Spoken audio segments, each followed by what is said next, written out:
प्रस्तुत है कृषि एवं किसान कल्याण मंत्रालय द्वारा प्रायोजित कार्यक्रम किसान की बात।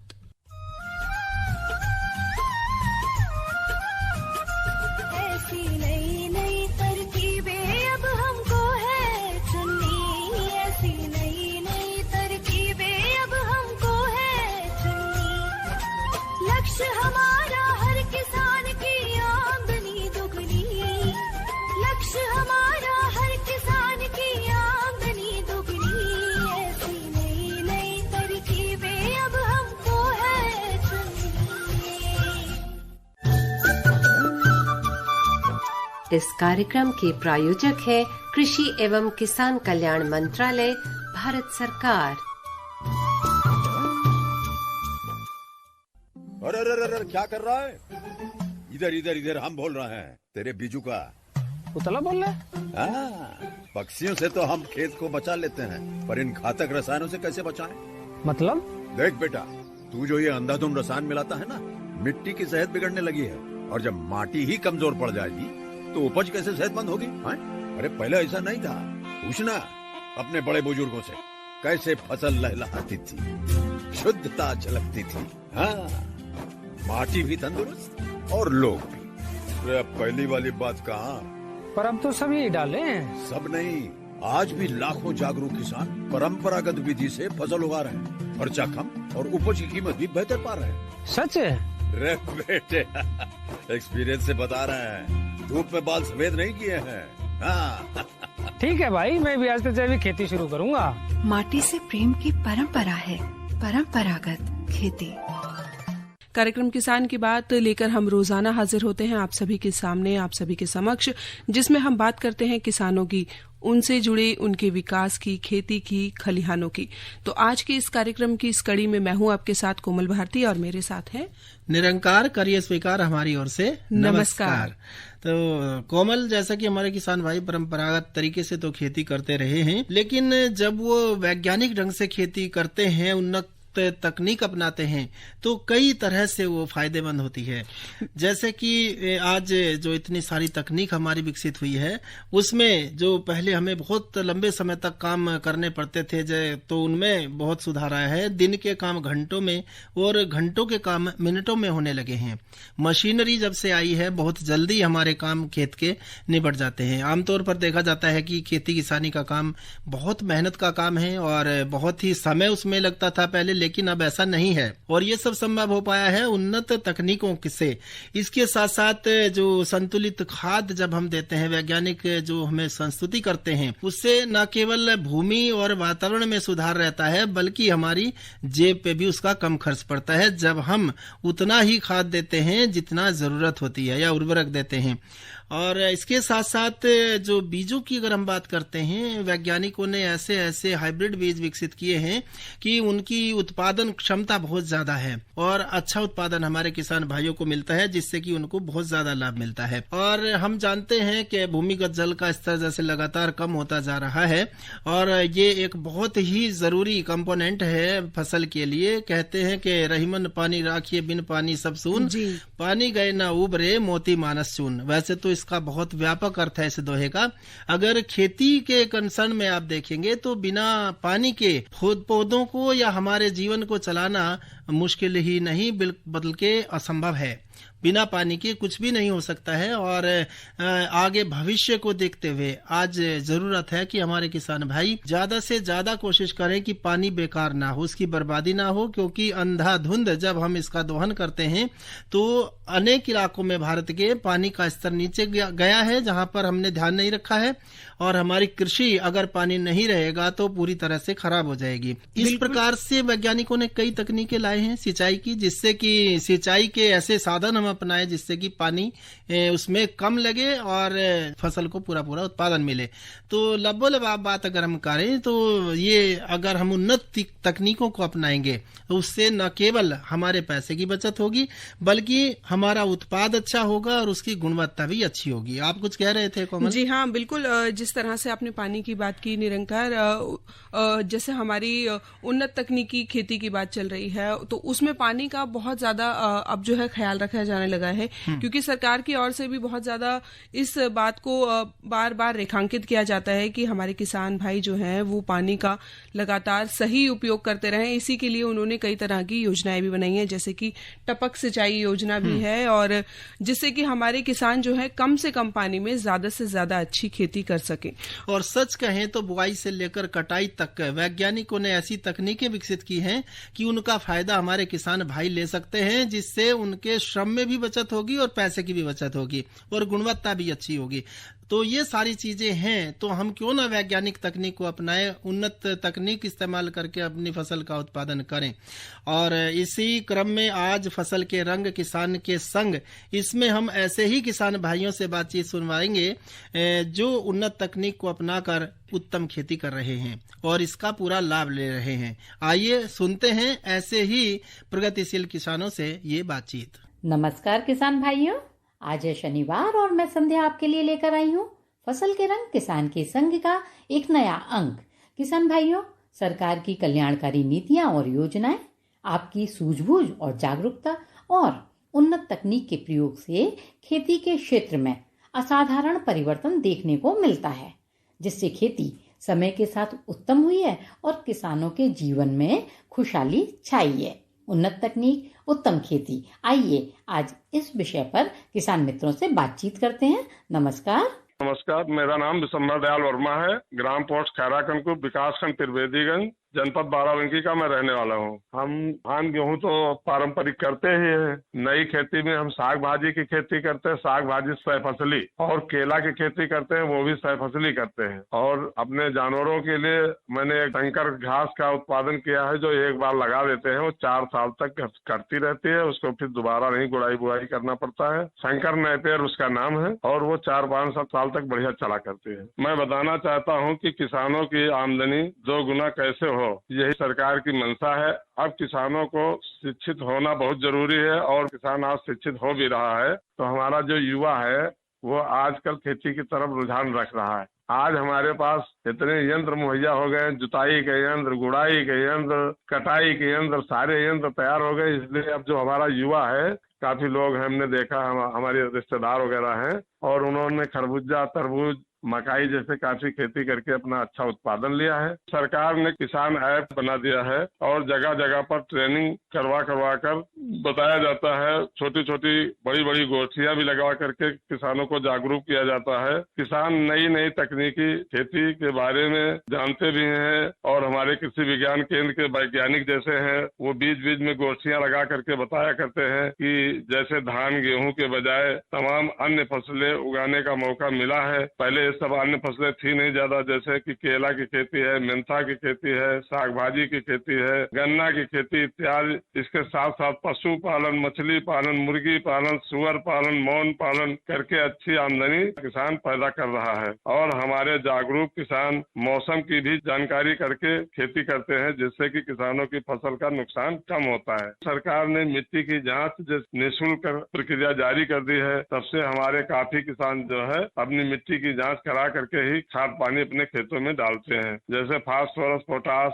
नाइट्रोजन की आवश्यकता मालूम हो जाती है कि कितना किस खेत में डालना है। जब सही खाद पानी पड़ता है तो अपनी आमदनी बढ़ जाती है। आज हमारा किसान सहफसली खेती से भी अच्छा फायदा ले रहा है। अब हमारा जो किसान है वो व्यावसायिक हो गया है। आज हमारे यहाँ जो फार्मर प्रोड्यूसर कंपनी बनी है, हमारी सरकार ने बनवाया है। इसी माध्यम से केला के उत्पाद, आलू के उत्पाद, गेहूं के उत्पाद, गन्ना उत्पाद, ये सब तैयार करके हमारे जो किसान हैं अब अपनी मार्केट में बेच रहे हैं। इसमें यह है कि जो लोग एफपीओ बना करके अपनी पैकेजिंग वगैरह कर लेते हैं, उनका बहुत बड़ा फायदा होता है, कई गुना फायदा हो जाता है। किसान यदि पैदा ही करेगा और उसको बेच नहीं पाएगा, मार्केटिंग नहीं कर पाएगा, तो सही लाभ नहीं मिलेगा। सही लाभ उसका किसान की पैदावार का तभी मिल पाता है जब वो अपनी पैकेजिंग भी करके उसको मार्केट में अपना बेच पावे। बहुत जल्द से जल्द जो है काम करना शुरू कर देंगे। जैसे केला हम लगाते हैं तो केले के अन्य पदार्थ जो भी है वो हमको बनाना है। जैसे आलू हम बो रहे हैं तो आलू हम डायरेक्ट नहीं बेचेंगे,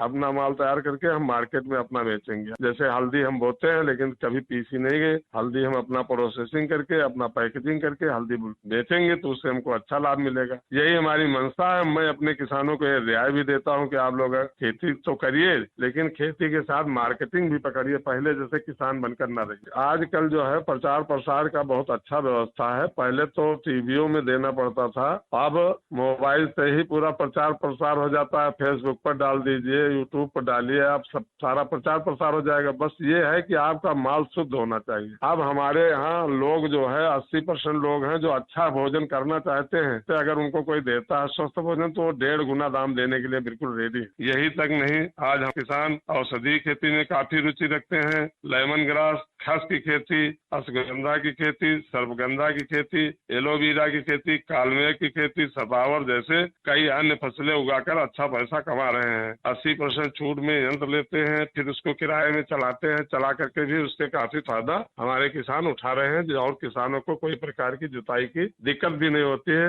तो इस तरह से आज हमारा जो किसान है काफी खुशहाली की तरफ बढ़ रहा है। मेरे पास पहले एक बैल था, एक बैल से खेती करते करते आज हमारे पास सब ट्रैक्टर वगैरह हो गया है, मकान, घर, सभी कुछ, लड़के बच्चे सब पड़ गए हैं। पहले से बहुत उन्नति हो रही है और लगता है कि ऐसे साल 2 साल में किसान की आमदनी 2 गुना से बढ़कर के 4 गुना तक हो जाएगी। बिशंबर जी, हमारे साथ जुड़ने के लिए आपका बहुत बहुत धन्यवाद। आइए एक और किसान मित्र से बात करते हैं। नमस्कार। हमारा नाम अंबिका प्रसाद वर्मा है।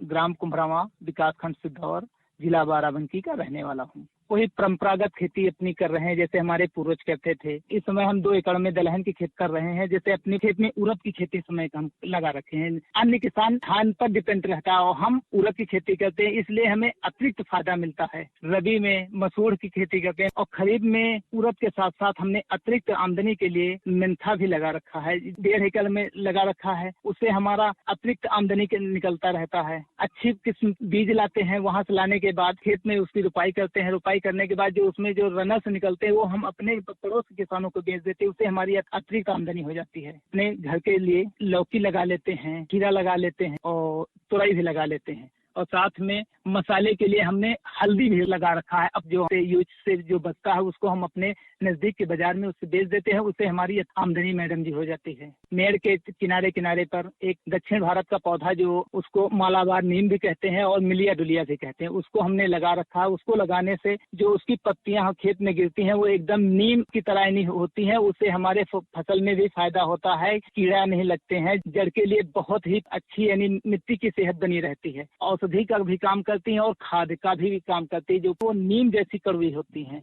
और जो पेड़ लगाने से हमें मेड़ हमारी जो मिट्टी का कटाव वो भी सुरक्षित रहता है। पर्यावरण भी उससे हमें बहुत शुद्ध रहता है। बहुत सारी सरकारी योजनाएं भी हैं जो आप जैसे जागरूक किसान अगर उनको अपना लेते हैं तो अब वो अपनी खेती को उत्तम भी बना लेते हैं और सरकार भी चाहती है तकनीकी रूप से कि आपको सक्षम करे। तो क्या उनका लाभ ले रहे हैं? जी मैडम जी, सरकारी जो सिंचाई की परियोजना चल रही है उसके माध्यम से हमने एक पंप सेट ले रखा है और हमें अनुदान भी मिला था गवर्नमेंट की वजह से, परियोजना की वजह से। तो उसमें हमें 10,000 रुपया नगद इंजन खरीद पर हमें पुरस्कार मिला था। देखते हैं हमारा फसल सींचने योग्य है तो उसे यानी इस योजना के अंतर्गत हमें सिंचाई में बहुत लाभ मिलता है। कौन कौन से यंत्र हैं अंबिका जी? खेती थोड़ी कम समय में हो जाती है, श्रम की बचत हो जाती है। तकनीक के लिए हमने कल्टीवेटर ले रखा है। इस समय हमारे पास ट्रैक्टर है और रोटावेटर है। सिंचाई के लिए पंप सेट है मैडम जी, से समय का बचत होता है। और जैसे हमारे पास खेत को तैयार करना है तो हम अपने यंत्रों के द्वारा तत्काल खेत को तैयार कर लेते हैं, फिर उसमें फसल की बीजों की बुआई कर देते हैं। जब बात बीजों की चली है तो बीज कैसा होना चाहिए, क्योंकि बीज है तो उत्तम फसल है। मैडम जी, हम तो सरकारी केंद्रों से, जो सरकार के द्वारा संचालित केंद्र हैं, उन्हीं पर से अपना बीज लाते हैं। जो प्रमाणित या सर्टिफाइड बीज होता है हम टैग देकर खरीदते हैं। लाने के बाद फिर उसको हम घर पर उपचारित करते हैं। उपचारित करके ही अपने खेत में उसकी बिजाई करते हैं। मैडम जी, हम अधिकांश अपनी फसल में जीवामृत डालते हैं, वर्मी कंपोस्ट डालते हैं। फसल और शेष उसी खेत में सड़ा गला देते हैं। इससे हमारा पैसे का बचत होता है और जो उसमें जो अनाज का उत्पादन होता है वो गुणवत्तापूर्ण होता है, उसमें जहर मुक्त होता है, जो हमारे सेहत के लिए भी अच्छा है। जो हम बाजार में बेचते हैं, अन्य लोग खरीदते हैं, उनके भी सेहत के लिए अच्छा रहता है।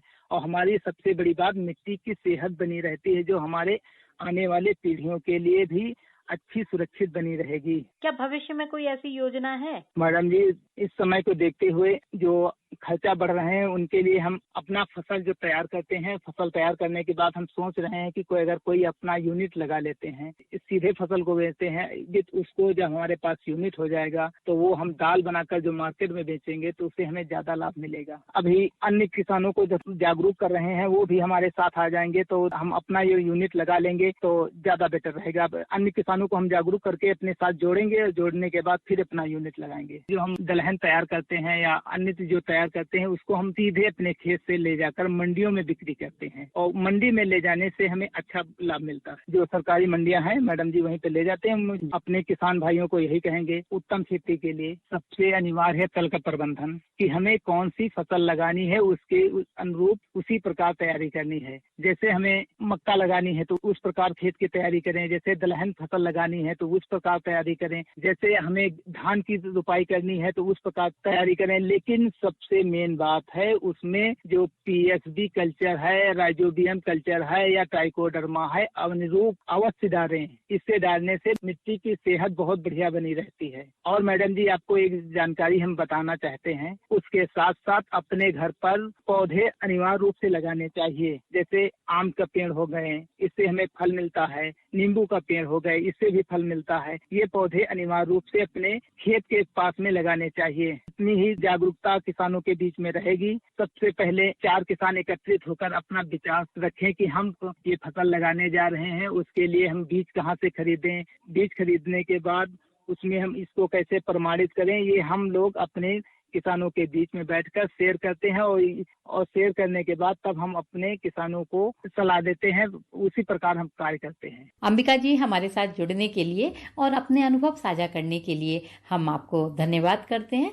इसी के साथ मैं संध्या फसल के रंग किसान के संग का ये अंक यहीं संपन्न करती हूँ। अनुमति दीजिए। नमस्कार। अभी आप सुन रहे थे फसल के रंग किसान के संग के अंतर्गत उन्नत तकनीक द्वारा उत्तम खेती करने वाले किसानों से संध्या गुप्ता की बातचीत। हर जोखिम से निकल कर फसल आए, सुरक्षित हो जाए।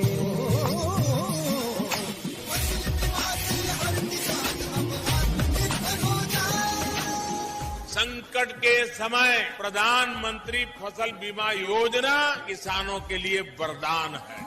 अब सूखा पड़े या बाढ़ आ जाए कोई डर नहीं, अब ओले पड़े या कीट पतंगे फसल खा जाए कोई फिक्र नहीं, क्योंकि हमने लिया है प्रधानमंत्री फसल बीमा। बुआई से फसल कटाई तक हर जोखिम का दावा, न्यूनतम प्रीमियम पर अधिकतम भुगतान का वादा। योजना से हर साल जुड़ रहे हैं 5 करोड़ से ज्यादा किसान। अब आपकी है बारी। नजदीकी कृषि कार्यालय, सहकारी समिति, बैंक शाखा, अधिकृत बीमा कंपनी या जन सेवा केंद्र में स्वेच्छा से करा सकते हैं पंजीकरण। फसल बीमा पोर्टल या फसल बीमा ऐप द्वारा भी कराया जा सकता है पंजीकरण। प्रधानमंत्री फसल बीमा योजना आपकी फसलों का संपूर्ण सुरक्षा कवच। कृषि एवं किसान कल्याण मंत्रालय, भारत सरकार।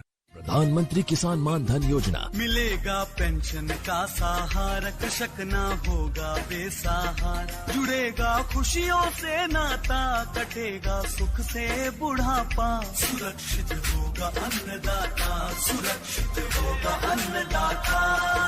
प्रधानमंत्री किसान मान धन योजना से लघु सीमांत किसानों का भविष्य होगा सुरक्षित। और 60 वर्ष की आयु से 3000 रूपए मासिक पेंशन होगी सुनिश्चित। 55 रूपए से 200 रूपए की मासिक किश्त देकर प्रवेश कर सकते हैं। 18 से 40 वर्ष तक के किसान इस अंशदायक योजना में सरकार देगी बराबर का योगदान। सभी किसान भाई बहन इस योजना के लाभ के लिए जन सेवा केंद्र में जाएं और अपना निःशुल्क नामांकन कराएं। प्रधानमंत्री किसान मान धन योजना, अन्नदाता के परिश्रम को संबद्ध, पेंशन से सुरक्षित उनका कर। कृषि एवं किसान कल्याण मंत्रालय, भारत सरकार द्वारा जनहित में जारी।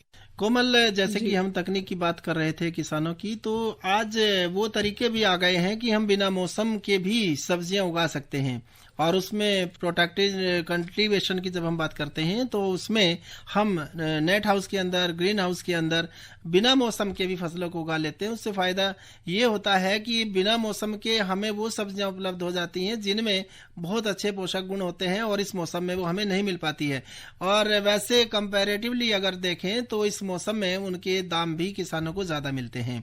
और ज्यादा ऐसा मौसम है जैसे कि गर्मी बहुत ज्यादा पड़ रही है, तो उसमें भी हमारे किसान भाई नेट हाउस के अंदर उन सब्जियों को उगा सकते हैं जो कि कम तापक्रम पर पैदा होती हैं। जैसे कि नेट हाउस के अंदर पालक अगर हमारे किसान भाई उगाते हैं तो वो जून के महीने में भी उगा सकते हैं। और कई ऐसी तकनीकें, जैसे तकनीक की बात हो रही है तो किसानों ने जो अपनानी है उसमें कुछ ऐसी वैरायटीज होती हैं, जैसा कि अभी गेंदा बोया जाएगा हमारे खेतों में, तो सर्दी की किस्में अलग हैं और गर्मी की किस्में अलग हैं। इस तरह की जो तकनीक हुई है कि भाई एक मौसम में ये फसल हो सकती थी, दूसरे में नहीं मिलती थी, कुछ ऐसी फसलें हैं। और गेंदे में किसान भाइयों को हम बताना चाहेंगे कि जो गेंदा उन्होंने मौसम पिछला गया है गर्मी का उसमें उगाया था, तो उसका बीज इस समय इस्तेमाल ना करें, और सर्दी में सर्दी वाला बीज इस्तेमाल करना है और गर्मी का गर्मी में। और आगे और तकनीक को आप देखें तो पपीते में एक बहुत बड़ी समस्या आती थी, जब वो उसको बोते थे तो नर और मादा पौधे बड़े होने के बाद पता लगता था। लेकिन अब ऐसी किस्में निकाल दी हैं, पूसा संस्थान में उपलब्ध हैं कि ऐसे पौधे अगर आप लगाएंगे वो सबके ऊपर ही फल आते हैं। ऐसा नहीं है कि नर पौधा निकल गया तो उसके ऊपर फल नहीं आएंगे, वो समस्या भी हल हो गई है। तो आप इन सारी तकनीकों को जब अपनाते हैं तो आप अपनी उत्पादन को बढ़ाते हैं, अच्छी गुणवत्ता आप देते हैं, आमदनी को बढ़ाते हैं। और आज इसी वजह से जब हमारे किसान इन तकनीकों को बढ़ाकर आगे जा रहे हैं तो कई फसलें ऐसी हैं जिनका हम निर्यात कर रहे हैं। और पहले आजादी के टाइम में वो हमारे भरपेट भोजन के लिए भी कई बार कमी पड़ती थी, गेहूं की भी अगर हम बात करें। लेकिन आज इन फसलों में हम कई फसलें ऐसी हैं जिनमें हम पहले नंबर पर हैं, जैसे दूध उत्पादन में हम पहले नंबर पे हैं, और कुछ ऐसी फसलें हैं जिनमें हम दूसरे नंबर पे हैं और पहले नंबर की तरफ को हम बढ़ रहे हैं। तो हमारे किसान भाई जब इस तरह से वैज्ञानिक तकनीक को अपनाकर आगे बढ़ेंगे तो निश्चित तौर पर जिस तरह से, जिस स्पीड से हम चल रहे हैं, हम बहुत बढ़िया और बहुत बढ़िया गुणवत्ता वाला उत्पादन अपने खेतों से ले सकते हैं। और जो प्रतिस्पर्धा है अंतर्राष्ट्रीय स्तर पर उसमें जुड़ सकते हैं। हमारे किसानों के योगदान से ही हम आगे बढ़ रहे हैं। कार्यक्रम चल रहा है किसान की बात, जो कि अब अपने अंतिम पड़ाव की ओर बढ़ चला है। तो निरंकार अपने कार्यक्रम से हम सभी सुनने वालों से लेते हैं इजाजत। और घड़ी की सुइयों से मिल गया इशारा कि आपसे विदा लेने का वक्त हो गया हमारा। करिए स्वीकार हमारी ओर से नमस्कार। इस कार्यक्रम के प्रायोजक थे कृषि एवं किसान कल्याण मंत्रालय, भारत सरकार।